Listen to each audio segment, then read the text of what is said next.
Welcome to Markets on Air. Pacific Alliance, Latin America's new stars. Mexico, Colombia, Chile and Peru. These 4 Latin American countries want to work closer together in the future. They've agreed to further expand free trade, for example by eliminating tariffs. The alliance also aims to attract foreign investors. What's interesting for investors is that they can now become active in 4 countries without facing trade barriers. Facilitating free trade among these countries gives investors automatic access to 4 markets at the same time. German businesses have expressed great interest in the newly formed Pacific Alliance.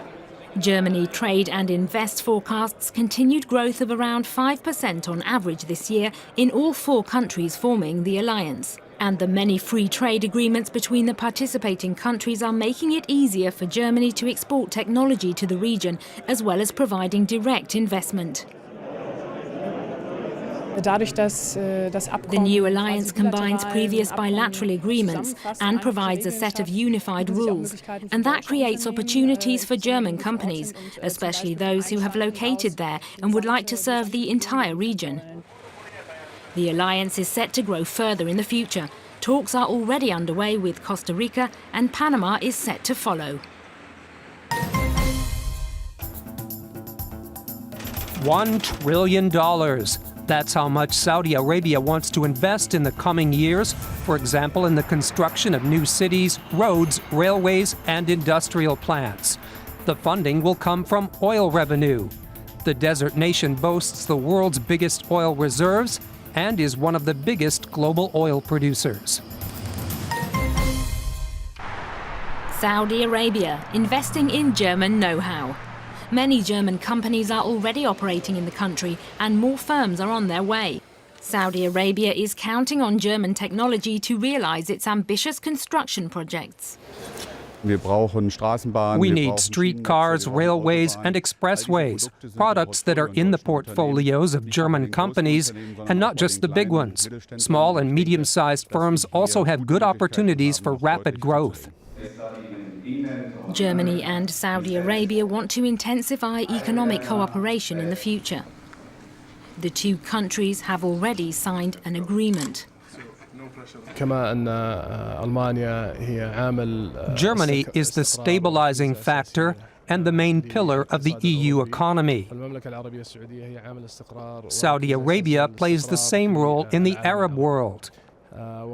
So this cooperation makes a lot of sense. And this cooperation is not limited to infrastructure projects.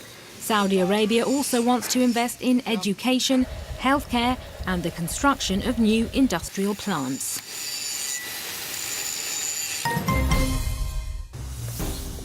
Economic reforms in China. Chinese leaders want to scale back state intervention in the economy. Beijing has announced sweeping reforms to free up markets and give private firms and private capital a bigger role to play in the economy. China also wants to encourage foreign investment in order to boost growth in the world's second-largest economy. 250,000 new jobs in 2014. The German economy is expected to gain an additional 250,000 jobs next year, a large number of them in the service sector. The figures forecast by the German Chambers of Industry and Commerce would make it the 9th year of job growth in a row. VW world leader in research. Germany's Volkswagen spent 9.5 billion euros on research and development last year, more than any other private company in the world. It's the first time since 2004 that a company in the EU tops the list. Workforce of tomorrow. Audi inspiring future engineers. The Kids Club from the Association of German Engineers is exploring the Audi plant in Ingolstadt. You only see cars when they're driving around, but you don't know how they're made. The initiative aims at getting kids interested in technology early on, and that's something the car maker cares about. Audi employs more than 72,000 people around the world and wants to produce 2 million vehicles a year by 2020. That requires a well-trained workforce. This year alone, Michael Gross is to hire 1,500 new employees, and many jobs are still open. That's why promoting future skilled workers is so important. Here in Ingolstadt, we have up to 2,000 school children who come to visit and experience our training workshops. Or they can spend a whole week learning what it is that engineers do. These kids have a few more years to decide if they want to make cars when they grow up, but at least they're learning how it's done. That was Markets on Air.